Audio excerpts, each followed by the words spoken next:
La plupart d'entre nous commencent leur aventure au jardin avec la même image en tête. Vous êtes là, dans la fraîcheur du soir, un tuyau d'arrosage à la main, aspergeant d'un doux arc d'eau vos légumes. C'est apaisant. On a l'impression de bien s'occuper des choses. Vous regardez la terre devenir sombre et lourde, les feuilles scintiller, et vous pensez avoir fait votre travail. Mais si vous faites cela depuis quelques années, vous connaissez la sensation qui vient quelques heures plus tard, ou certainement dès le lendemain après-midi. Vous retournez dehors et le sol est de nouveau gris. Les plantes ont l'air fatiguées. Vous vous sentez aussi un peu fatigué, car vous réalisez que pour maintenir tout cela en vie, vous devrez le refaire demain. On nous a appris à arroser la terre de haut en bas. Cela a du sens, car c'est ainsi que la pluie fonctionne, et nous essayons d'imiter la nature.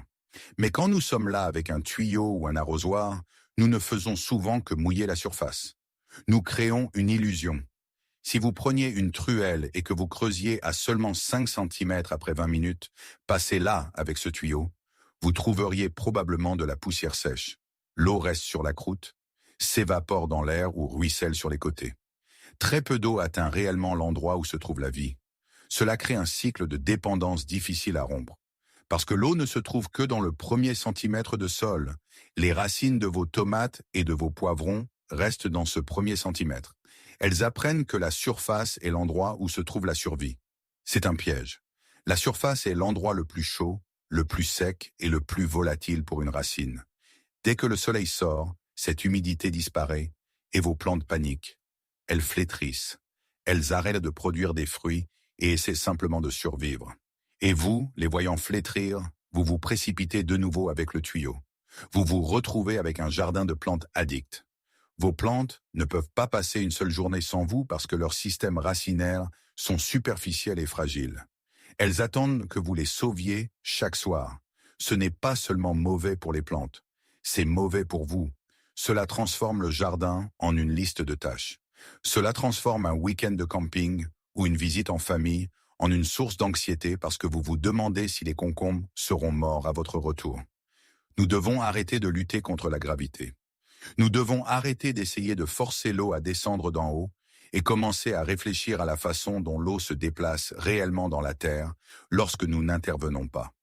Il existe une façon d'arroser qui encourage les racines à plonger profondément pour chercher la stabilité plutôt que des cadeaux. Cela ne nécessite pas de minuterie high-tech ni de pompes coûteuses. Cela demande de comprendre un principe de physique très simple que les ingénieurs utilisent depuis des siècles et de l'appliquer à l'intérieur d'un seau de 5 gallons. Nous allons inverser tout le système. Si vous marchez jusqu'à la lisière d'une forêt, ou si vous regardez une prairie fin juillet, vous remarquerez quelque chose d'important. Personne n'arrose ses plantes. Personne n'est là avec un tuyau. Pourtant, même quand l'air est chaud et qu'il n'a pas plu depuis une semaine, les arbres sont verts et les mauvaises herbes prospèrent. Elles ne survivent pas grâce à ce qui tombe du ciel aujourd'hui. Elles survivent grâce à ce qui est tombé il y a des mois, stocké profondément dans le sol. Elles boivent de bas en haut. Dans la nature, il y a une nappe phréatique. C'est une zone saturée profondément sous terre où l'eau s'accumule et stagne. Le sol au-dessus agit comme une éponge grâce à un processus appelé capillarité.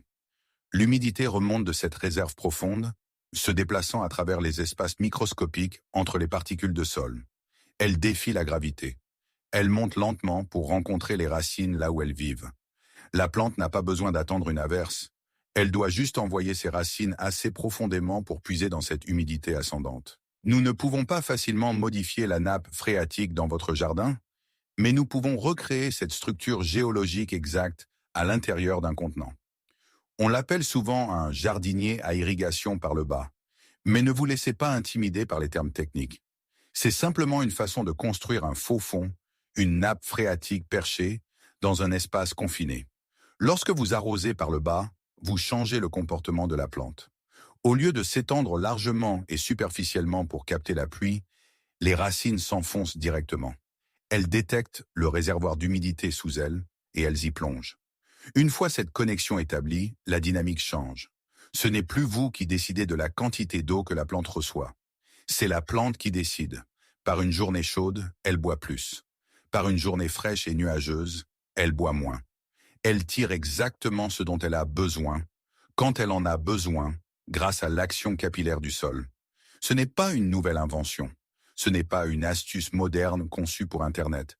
C'est un retour à la dynamique des fluides de base. Nous allons construire un système où un réservoir d'eau repose en permanence au fond de votre peau, séparé du sol par un coussin d'air et un pont capillaire. Le sol ne sera jamais détrempé parce qu'il ne repose pas dans l'eau. Il repose au-dessus, s'en abreuvant. Le meilleur, c'est que vous pouvez construire ce moteur d'efficacité avec un seau standard de 5 gallons, un morceau de tuyau en plastique et quelques dollars de fourniture de quincaillerie. Vous n'avez pas besoin d'être charpentier et vous n'avez certainement pas besoin d'être ingénieur pour que la physique fonctionne pour vous. Pour construire cela, vous devez visualiser ce qui se passe à l'intérieur de l'obscurité du contenant. Vous construisez essentiellement un sous-sol pour votre plante. Ce sous-sol est l'endroit où l'eau vit et le plafond de ce sous-sol est l'endroit où le sol commence. Nous appelons cela la zone de réservoir. Vous commencez avec un seau standard de 5 gallons, le genre que vous pouvez acheter pour quelques dollars dans n'importe quelle quincaillerie ou même obtenir gratuitement dans une boulangerie. C'est la coque. Le premier défi est de créer un vide au fond. Vous ne pouvez pas simplement verser de la terre dans le seau, sinon vous vous retrouveriez avec un marécage qui ferait pourrir les racines. Vous avez besoin d'une structure qui soutient le sol, créant une caverne ouverte où l'eau pourra reposer. Certaines personnes utilisent du gravier, mais les roches sont lourdes et elles prennent de la place qui devrait être utilisée pour l'eau. Nous voulons principalement de l'air et de l'eau là-dedans. La façon la plus efficace de le faire est d'utiliser un tuyau de drainage ondulé de 4 pouces, le tube noir flexible utilisé en aménagement paysager. Il est bon marché, solide et principalement vide. Vous coupez 2 longueurs de ce tuyau, les enroulant au fond du seau pour créer un plancher de support. Ce n'est pas juste de la plomberie, c'est la fondation de la maison.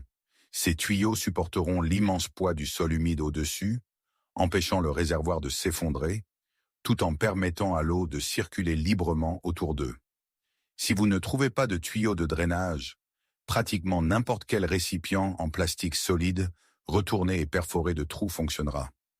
Vous construisez juste un faux fond, une plateforme qui sépare le monde humide d'en bas du monde humide d'en haut. Avant d'aller plus loin, vous devez installer la caractéristique de sécurité la plus critique de tout le système, le trop-plein. C'est le trou de perçage qui empêche la catastrophe. Vous mesurez la hauteur de votre réservoir. Disons que vos tuyaux de drainage mesurent 4 pouces de haut. Vous prenez votre perceuse et faites un trou sur le côté du seau, exactement à 3,5 pouces du fond. Ce petit trou est votre garantie. Lorsque vous remplirez le système, l'eau montera jusqu'à ce trou, puis elle s'écoulera. Il devient physiquement impossible d'arroser excessivement vos plantes. Vous pourriez laisser le tuyau d'arrosage couler pendant 1 heure, ou faire face à une semaine de pluie torrentielle, et le niveau d'eau ne montera jamais au-dessus de cette ligne de sécurité. Votre sol ne deviendra jamais un marécage. Enfin, vous avez besoin d'un moyen d'envoyer de l'eau directement dans ce sous-sol sans mouiller la surface. Vous prenez un morceau de tuyau en PVC rigide ou même un vieux tube d'aspirateur et vous le coupez de manière à ce qu'il soit plus haut que le seau et vous coupez un angle au fond. Vous glissez ce tuyau entre les spires du réservoir, le dressant verticalement contre le côté du seau. C'est votre puits d'ascenseur. Il vous permet de contourner complètement le sol et de verser l'eau directement dans la réserve. Lorsque vous regardez dans le seau vide, vous voyez maintenant la mécanique du système exposé. Un fond perforé pour maintenir la terre, un tube de remplissage pour contourner la surface et un trou de sortie pour réguler le niveau. Cela semble simple, presque grossier, mais vous venez de construire un moteur hydrologique. Maintenant, nous avons une séparation. Nous avons un réservoir au fond et un espace pour le sol en haut. Mais si nous laissons les choses ainsi, avec juste une grille ou un tuyau séparant la terre de l'eau, le système échoue. L'eau restera inutilement au fond et le sol deviendra poussière au-dessus. Nous avons besoin d'un pont. Nous avons besoin d'un moyen pour que l'eau monte contre la gravité. Nous appelons cela le noyau capillaire. C'est l'étape la plus critique de l'assemblage. Entre ces spires de tuyaux de drainage, ou à l'intérieur du vide structurel que vous avez créé, vous devez laisser un canal spécifique ouvert. Imaginez cela comme une jambe de terre qui pend dans l'eau. Si vous utilisez la méthode des tuyaux de drainage, vous pourriez laisser un espace entre les spires juste au centre du seau. Si vous utilisez une plateforme, vous pourriez y découper un trou et insérer un gobelet en plastique plein de trous. Cela crée une colonne concentrée où le sol fera un contact direct avec la réserve d'eau. Vous devez traiter cette colonne capillaire différemment du reste du jardin. Vous prenez votre terreau et il doit s'agir d'un terreau léger et absorbant, pas de la terre lourde du sol, et vous le tassez dans le vide central. Vous le pressez fermement avec vos phalanges. Vous voulez que cette colonne soit dense.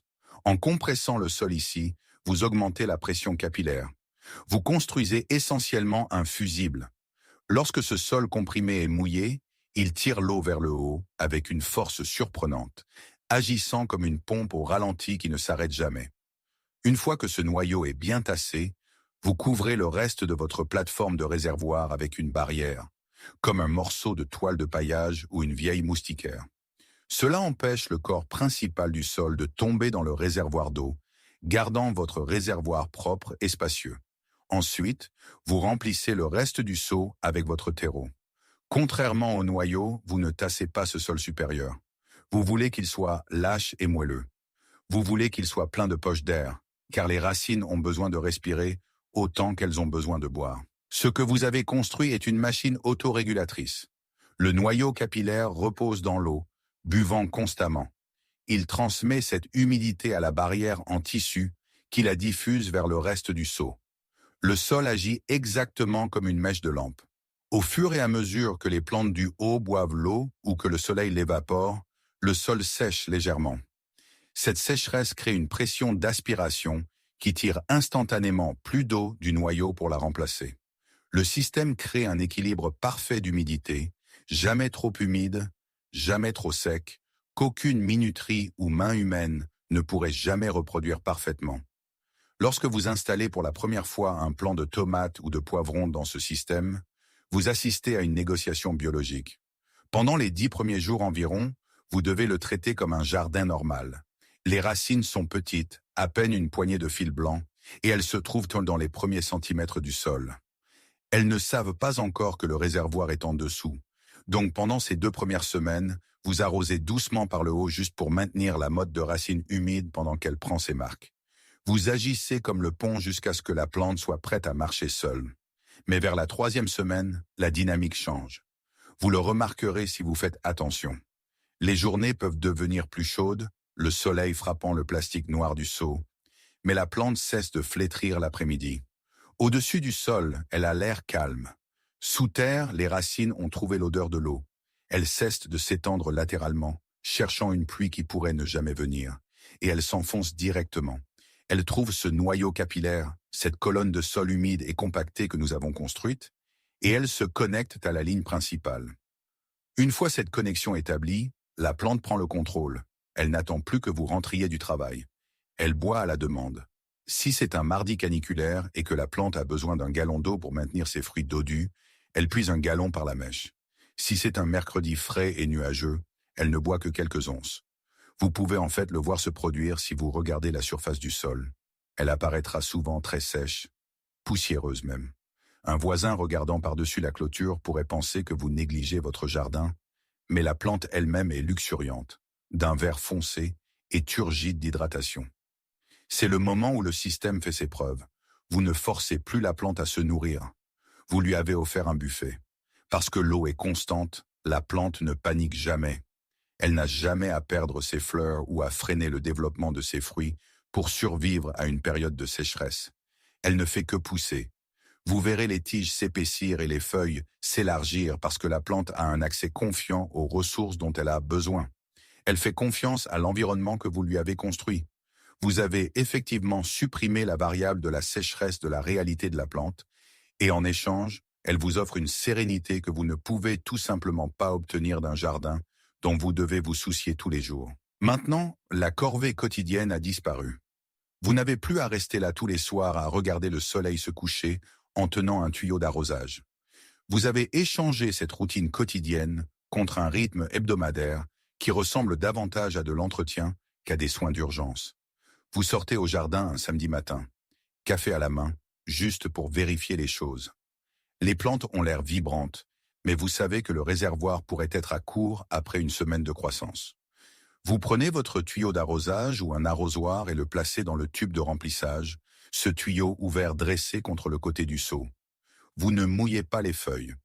Vous n'éclaboussez pas le sol. Vous versez simplement l'eau directement dans la mécanique sombre en dessous. Pendant que vous versez, vous pouvez l'entendre. Il y a un son creux et résonnant au début lorsque l'eau frappe le fond en plastique. À mesure que le niveau monte, le son change, devenant plus profond et plus plein. C'est un signal sonore satisfaisant qui vous indique que le système fonctionne. Vous continuez à remplir jusqu'à ce que vous voyiez le signal. Un petit filet d'eau commencera à s'échapper du trou de trop-plein que vous avez percé à 3,5 pouces du côté. C'est votre panneau stop. Il vous indique que le réservoir est à sa capacité maximale. Vous ne pouvez pas le surremplir. Vous ne pouvez pas noyer les racines. La physique du seau ne vous le permettra pas. Une fois que vous voyez ce filet, vous passez à la plante suivante. Dans la fraîcheur du printemps ou la lumière déclinante de l'automne, vous ne ferez cela qu'une fois tous les 10 jours. Même dans la chaleur torride de juillet, lorsqu'un plant de tomates mature boit beaucoup, vous n'aurez peut-être besoin de le remplir que 2 fois par semaine. Vous ne devinez plus. Vous ne vous demandez plus si vous avez assez arrosé ou trop. Le réservoir détient la vérité. S'il prend de l'eau, il avait soif. S'il déborde immédiatement, il était plein. Il vous offre une boucle de rétroaction mécanique directe qui élimine l'anxiété du jardinage. Vous avez transformé une obligation quotidienne en un contrôle hebdomadaire, et les plantes s'en portent mieux. La nature n'est pas clémente. Quiconque a essayé de cultiver des aliments pendant plus d'une saison sait que la météo est la seule variable que vous ne pouvez pas contrôler. Vous aurez des semaines où le soleil aura l'impression d'être un fer à repasser qui fait cuire l'humidité du sol avant midi. Vous aurez des semaines où la pluie refusera de s'arrêter, transformant votre jardin en un marécage où les racines étouffent et pourrissent. Dans un jardin traditionnel, vous réagissez constamment à ces extrêmes, courant pour couvrir les plantes ou creuser des fossés de drainage. Mais ce système change votre relation avec la météo, car il dispose d'un tampon intégré contre la catastrophe. Pensez à une semaine de fortes tempêtes estivales. Dans un pot standard ou une plate-bande surélevée, le sol devient saturé. Toutes les poches d'air sont expulsées par l'eau. Si cette eau n'a nulle part où aller, vos plantes commencent à se noyer. Les racines ont autant besoin d'oxygène que d'hydratation, et sans cela, elles meurent rapidement. Mais dans votre seau à irrigation par le bas, vous avez installé une soupape de sécurité. Vous vous souvenez de ce trou de trop-plein que nous avons percé à 3,5 pouces du fond? C'est votre police d'assurance. Quand la pluie tombe, elle filtre à travers le sol et atteint le réservoir. Au moment où le niveau d'eau atteint ce trou, elle s'échappe. Peu importe s'il pleut pendant 3 jours d'affilée.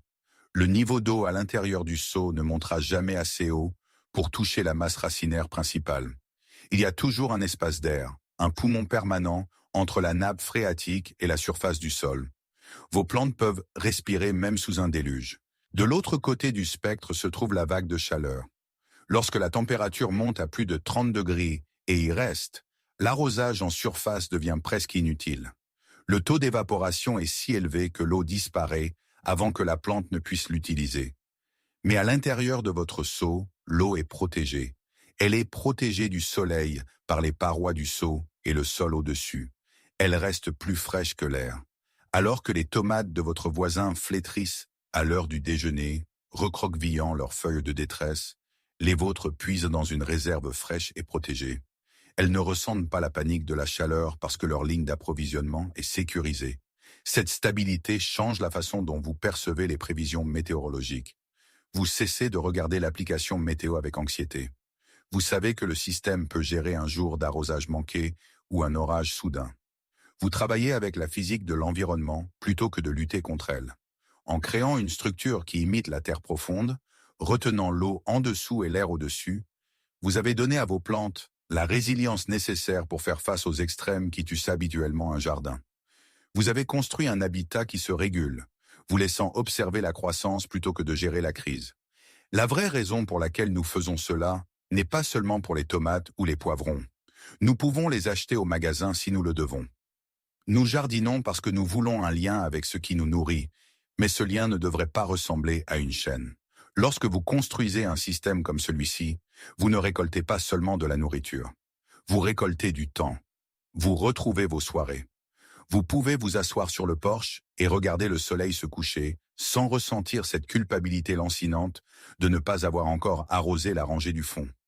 Vous pouvez partir pour un week-end de camping ou rendre visite à votre famille pendant quelques jours sans avoir à confier une clé à votre voisin et à lui donner un ensemble complexe d'instructions. Le réservoir vous offre cette liberté. Il crée un jardin qui peut prendre soin de lui-même. C'est un petit changement de pensée de « je dois arroser » à « le système est arrosé ».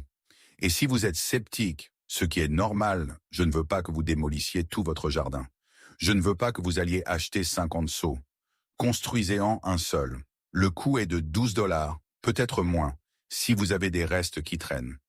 Mettez un plant de tomates dans ce seau et un autre dans le sol juste à côté.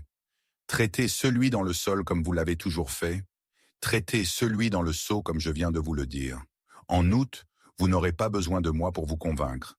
La taille de la plante, la santé des feuilles et le poids des fruits parleront d'eux-mêmes.